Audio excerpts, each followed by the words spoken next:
Hey everyone, welcome to the Open Table podcast. My name is Reverend Brandan Robertson, and I'm a progressive Christian pastor, author, and theologian.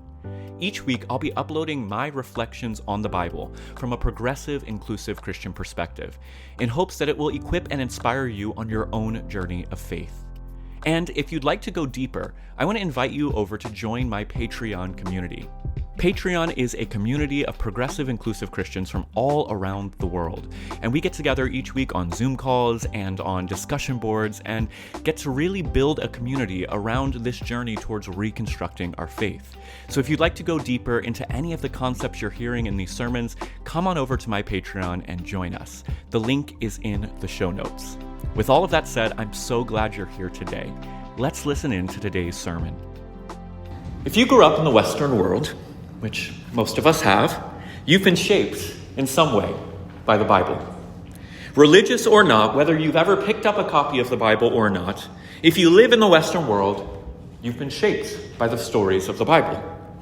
The themes and stories and symbols of the Bible shape every aspect of our culture, from the way we keep time, to the holidays we celebrate, to the metaphors and sayings that we use in everyday life. The Bible and its stories have formed the very foundation of the world that we live in today. And even if you were raised in a non-religious, secular home, you likely probably know some of the Bible's most famous stories, like Noah's Ark, or Daniel and the Lion's Den, the story of Abraham and Isaac, Moses leading the Israelites out of Egypt, Adam and Eve, Jonah and the whale, David and Goliath, Samson.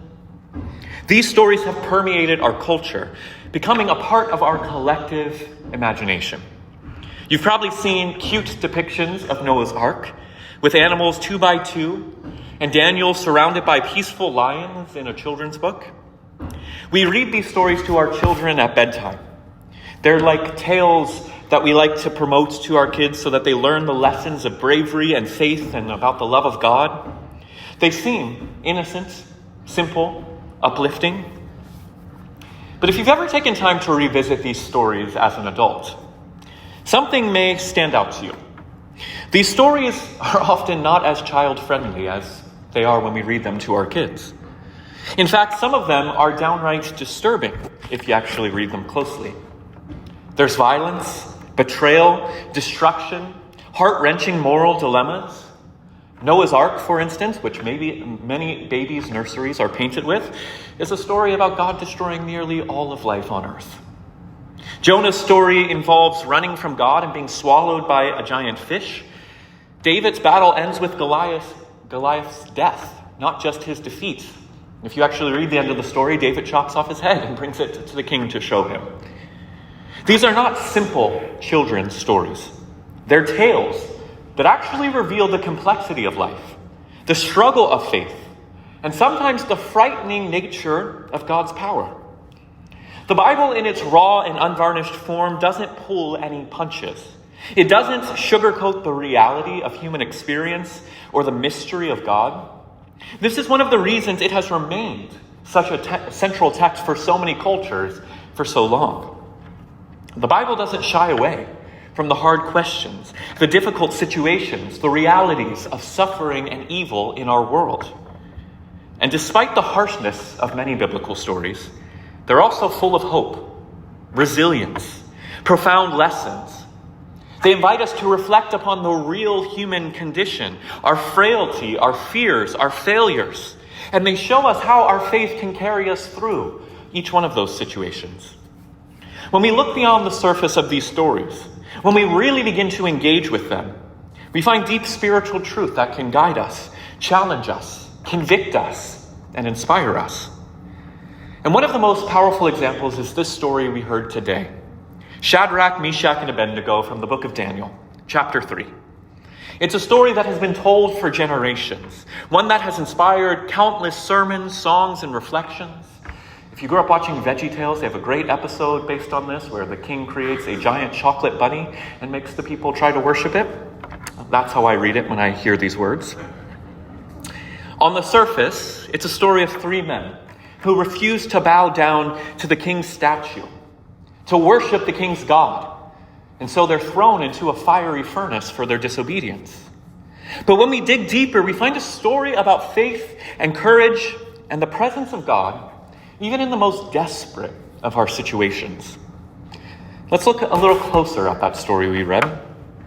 Daniel 3:1 begins with King Nebuchadnezzar creating an image of gold and setting it up for people in his kingdom to bow down and worship.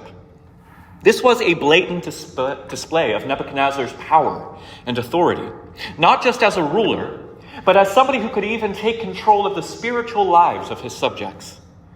Nebuchadnezzar wasn't content just ruling politically. He wanted religious allegiance as well. He demanded that every person, from the highest officials to the lowliest of persons, bow down to the statue, many scholars think, of himself, and if they refused, he threatened to throw them into a furnace and kill them.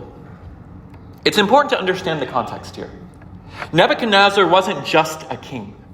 He ruled over Babylon, one of the most powerful empires in the world at that time. His word was the law. To disobey him was to court death. But in the midst of this story, there are three young Jewish men, Shadrach, Meshach, and Abednego, who were Israelites living in exile, who were taken captive by the Babylonians into this foreign land, who were living under the rule of a king who did not share their faith or their values. Not only did he not share it, he did not respect it. Yet despite this vulnerable position that these three men found themselves in, they made a simple but bold decision. When the king demanded that all in the empire bow down and worship as the music of worship started to play, Shadrach, Meshach, and Abednego said no. Imagine the pressure they must have felt. They were living in a land that wasn't their own, far from the comforts and supports of home. They were surrounded by people who were ready and willing to comply with the king's demands. And yet, they chose to stand firm. They chose to rely on their faith, even when it meant standing alone. How many of us would have the courage to do the same thing? Shadrach, Meshach, and Abednego knew the risks. They knew that defying the king's order would likely lead to their death. And yet, in the text, they declare boldly, if we are thrown into the blazing furnace, the God we serve is able to deliver us from it. And he will deliver us from it and from your majesty's hand. But listen to what they say next. But even if he does not, we want you to know, your majesty, that we will not serve your gods or worship the image of gold that you have set up. This is one of the most powerful statements of faith, I think, in the entirety of the Bible. Even if God doesn't deliver us, Shadrach, Meshach, and Abednego say, they said we will still stand firm on our values, on what we believe to be true. They had faith that God would save them, that God could save them, but they were also prepared for the possibility that he might not. Their faith was not dependent on the outcome. It wasn't a transactional faith. You can see that they didn't believe that just because they followed God that they were going to get blessings in life, which is what many Christians believe about faith today, right?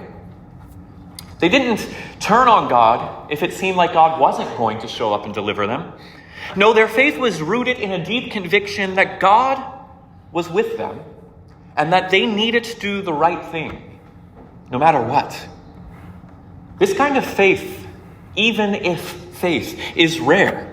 It's easy to believe when everything is going right in your life, when your prayers seem to be answered, when life is unfolding in the ways that you hope it does. But what happens when things don't go our way? What happens when our faith leads us into difficult situations, when the costs might be high and puts us at odds with the powers that be? Do we have the courage to stand firm and to say, even if God doesn't deliver us from this situation, I will still trust. I will still stand on what I know is true and right and good. Shadrach, Meshach, and Abednego had this even if faith. And that's the kind of faith, my friends, that changes the world. And the story goes, Nebuchadnezzar was, of course, furious that they refused to bow down and worship. He ordered the furnace to be heated 7 times hotter than usual and commanded the soldiers to throw the men in, to watch them die for not being willing to obey his commands. We're told in the text The fire was so hot that the men who threw Shadrach, Meshach, and Abednego into the flames died because of the heat. But as the men found themselves in the midst of the furnace, something miraculous happened.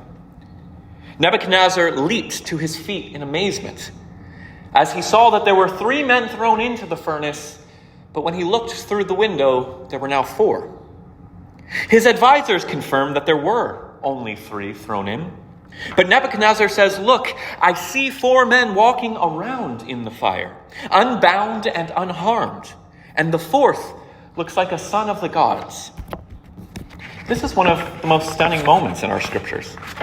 Not only were Shadrach, Meshach, and Abednego unharmed in the midst of the flame, but there was a 4th figure standing in the flames with them.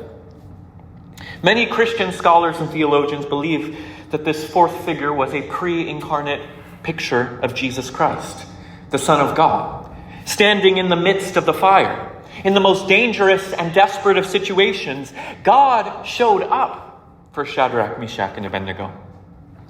And that's the heart of the story. God didn't just save them from the fire. God didn't prevent them from being thrown into the furnace. No, they went through it. But he joined them in the midst of the fire. And that's what God does for us too.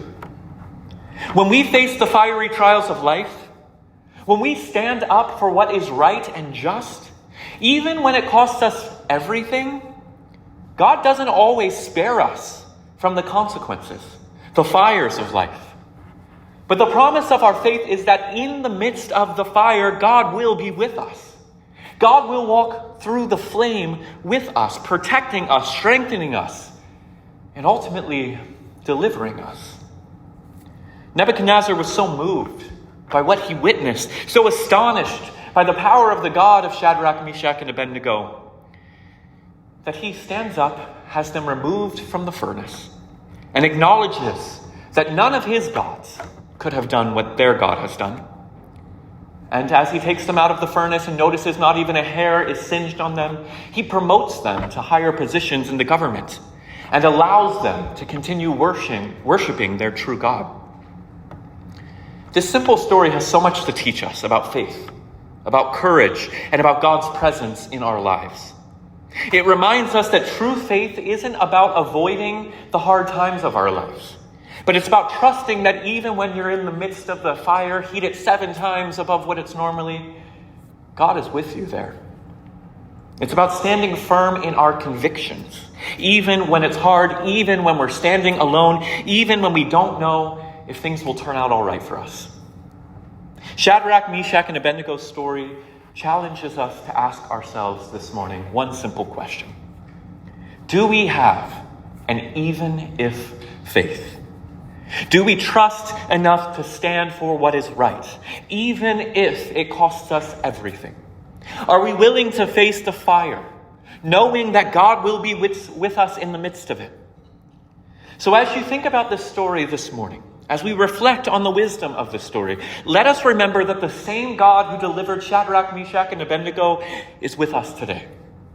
He might not always take us out of the fire, but God will be with you and with all of us in the midst of it. And that is more than enough. Amen.